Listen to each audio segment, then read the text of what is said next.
Hoje eu vou falar sobre a preguiça e outros mecanismos destrutivos que às vezes tomam conta da gente. Preguiça é difícil de definir, mas seria uma espécie de inércia, falta de energia que a gente experimenta quando está numa determinada situação confortável, numa zona de conforto, e teria que buscar passar por algum tipo de dificuldade ou sacrifício para chegar em algum objetivo que a gente quer. A gente só pensa em preguiça quando o indivíduo fica, vamos dizer, com má vontade de se empenhar numa direção que seja a direção pretendida, quer dizer, ter preguiça de fazer coisas que o indivíduo não quer, que o indivíduo não tem interesse, que o indivíduo na realidade está sendo coagido ou forçado, mas que não lhe traz nenhum benefício, seria até o uso indevido da palavra, porque preguiça devia ser usada com rigor. É uma falta de energia, uma desmotivação para enfrentar um obstáculo ou um período desagradável para atingir alguma coisa que a gente quer muito, porque se não tiver esse objetivo de querer muito aquele objetivo final, não teria por que o indivíduo se forçar ou se empenhar em resolver. Um exemplo talvez esclareça isso. Se o indivíduo se propõe a acordar cedinho, 6 horas da manhã, para correr no parque antes de ir trabalhar, e evidentemente a corrida é algo que ele pretende fazer, ele gosta de fazer, ele gosta pelo menos da ideia de ter feito, se não o ato de correr, mas ele gosta da ideia de ter praticado exercício, de estar com a disposição física, vamos dizer, em ordem, e é um projeto que lhe agrada. Então o indivíduo bota o despertador para o dia seguinte. De manhã cedo, quando tocar o despertador, o indivíduo está numa zona de conforto que é a sua cama, aconchegante, tudo em ordem. Ele tem que levantar fora do horário, passar por um período de dificuldade ou vamos dizer assim, de desconforto para conseguir chegar no lugar da prática do esporte, para finalmente conseguir praticar o esporte, para depois se sentir maravilhosamente bem.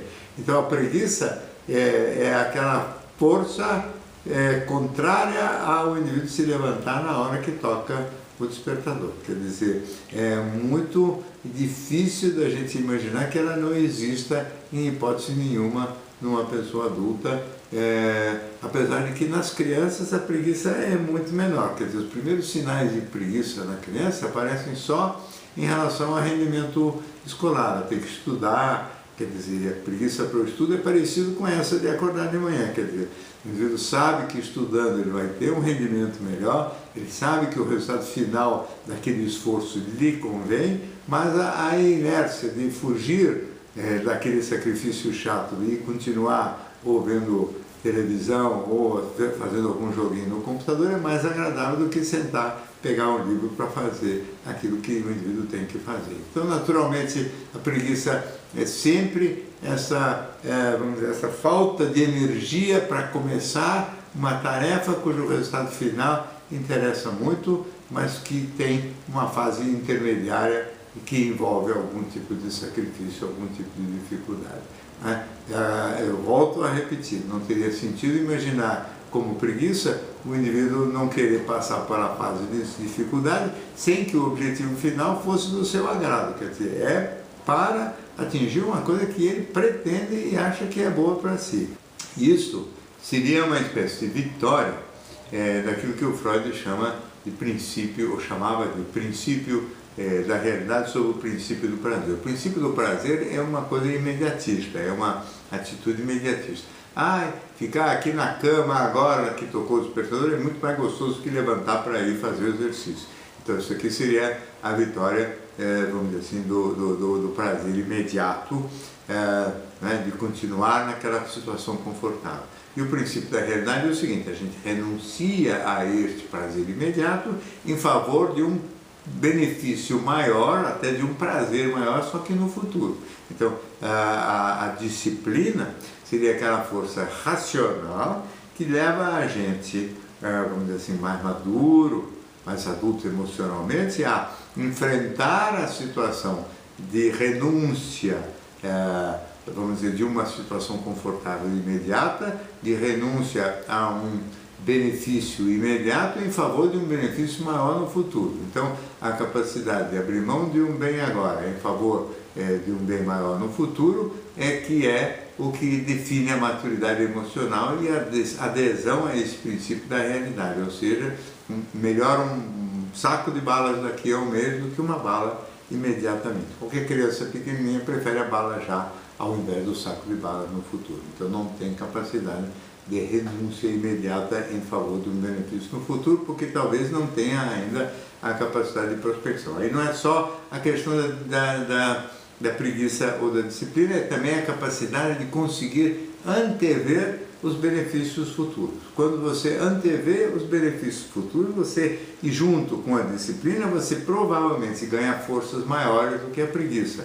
Isso se você estiver governado por uma postura construtiva em relação a você mesmo, porque na prática nós podemos dizer que agir em nome ou em favor da preguiça, ou deixar a preguiça vencer este duelo com a disciplina, com as forças da razão, portanto, significa aceitar que os mecanismos autodestrutivos e de sabotagem predominem sobre as coisas que nos ajudam a construir. Quer dizer, a preguiça faz parte dos mecanismos destrutivos, porque ela nos impede de fazer o sacrifício para atingir aquilo que nós queremos. Isso é sempre muito importante reafirmar. Não é para atingir um objetivo qualquer, um objetivo desejado por nós. Então a renúncia a um objetivo desejado por nós é uma coisa autodestrutiva.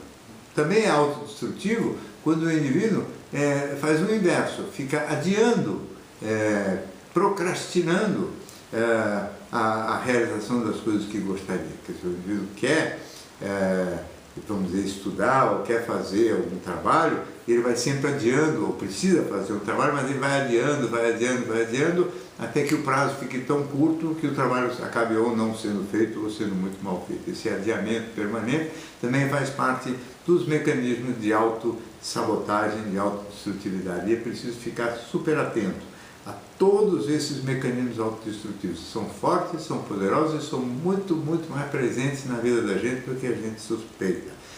Outro mecanismo também ligado à autossabotagem e à destrutividade é quando a gente está indo muito bem numa tarefa e desiste no meio, por razões que ninguém entende direito. Então, o indivíduo está fazendo, por exemplo, uma restrição alimentar, mudando os seus hábitos alimentares, isso aqui começa a ter resultado, o indivíduo começa a perder peso, começa a ter, vamos dizer assim, todo mundo fala, nossa, puxa, como você está bem, não sei o quê, e imediatamente parece que vem uma vontade de comer a mais e a pessoa começa a sabotar aquele bom resultado, relaxando com o esforço que deveria ser redobrado nesta hora, ao invés do relaxamento. Então, cuidado com a preguiça, cuidado com o adiamento das decisões, porque tudo isso faz parte dos processos autodestrutivos. Preguiça não é coisa boa, é só destrutividade. Coisa legal e madura é a disciplina, é a renúncia a um prazer momentâneo em favor de algo maior no futuro. Bem, por hoje é isso. Participe sempre, venha sempre aqui no canal do YouTube, acompanhe todas as nossas gravações, inscreva-se para receber as informações sobre as novidades.